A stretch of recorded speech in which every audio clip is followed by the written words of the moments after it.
clearing up the question, it appears that the letter was from Dr. Marinette Miller Meeks. I was not privy to it until you gave it to me either, and we'll move forward with that. It certainly is already public, so we can deal with that at the appropriate time. I now recognize Ms. Lesko, Vice Chair of this subcommittee, for her 5 minutes of questioning. Well, thank you, Mr. Chairman, and thank you for all of you being here today. I don't know if you've ever read the riveting deposition by Dr. Fauci in a lawsuit, but this is where this question is coming from. In a deposition in November 2022, Dr. Anthony Fauci was questioned about an email exchange he shared with former HHS Secretary Sylvia Burwell in February 2020. She asked him in the email, "I am traveling to," it's a redacted location, "folks are suggesting I take a mask through the airport. Is that something I should do?" And Dr. Fauci responded to Ms. Burwell saying that masks don't protect uninfected people from acquiring infection. He recommended not wearing a mask. And I remember being in Homeland Security Committee at the beginning of this whole thing, and the healthcare workers were wearing masks, and then the government officials said, no, you shouldn't wear masks, like the standard people shouldn't wear masks. And it seemed like it went back and forth. It was very confusing to the American public. So my question is, why do you think, I guess this is to Ms. Dean and Ms. Hogue, why do you think Dr. Fauci would tell a personal friend not to wear a mask, and then later, I mean, it was shortly later, after that, he said, everybody should be mandated to wear a mask? I can't speak to what Dr. Fauci was thinking or really comment on his statement. I will say that in the U.S., because there are about 3,000 local nodes of local health officers who have the authority to give recommendations, issue mandates, and then 50 state health officers, that what we really have is a patchwork quilt. So it's never a surprise in the United States when different places are giving different recommendations.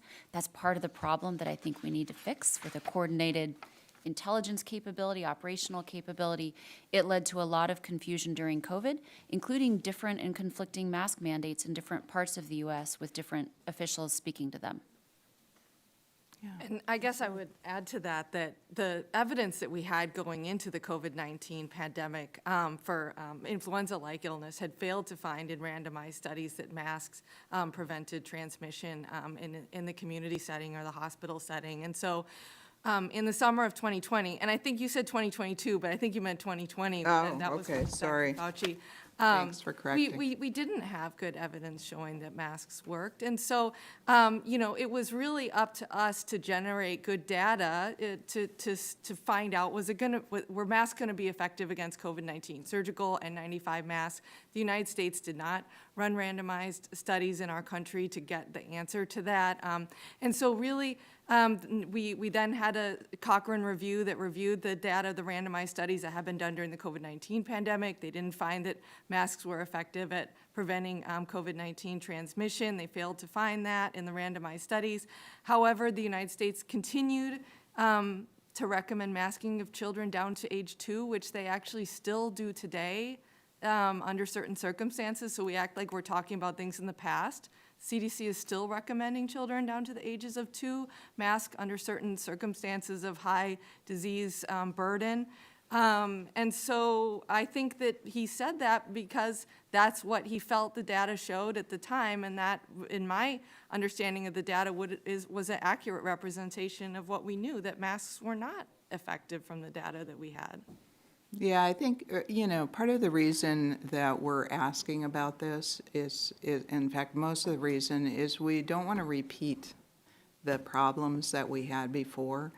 And, I'm also on the select subcommittee investigating COVID and its effects. And one of the things I think we talked about there was the closing of schools for our children and how far behind they are. And Ms. Hogue, I don't know if I had a chance to ask you questions last time, but in Sweden, if I remember right, they didn't close the schools at all. They didn't close the schools at all. They didn't close And, the and none of the kids died, right? None of the kids died. Is that accurate?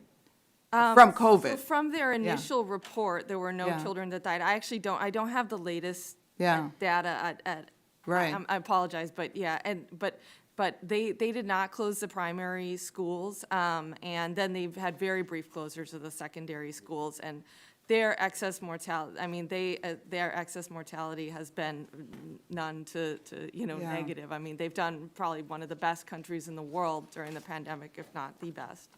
So, Ms. McCauley, do you think that the CDC in the future could look to what other countries did? If this happens again, which eventually it will happen again, do you think that they should look to what other countries did? Because some other countries didn't do all these mandates and closing schools and things like that, and they didn't seem to have a problem. Do you think that's a good thing for the CDC to do? Sorry, I Yes. ran out of time. We've always encouraged to look at all lessons learned and to revise plans as needed, Thank you. domestic or international. Thank you. Thank you, Mr. Gentlelady yields back. Now recognize Mr.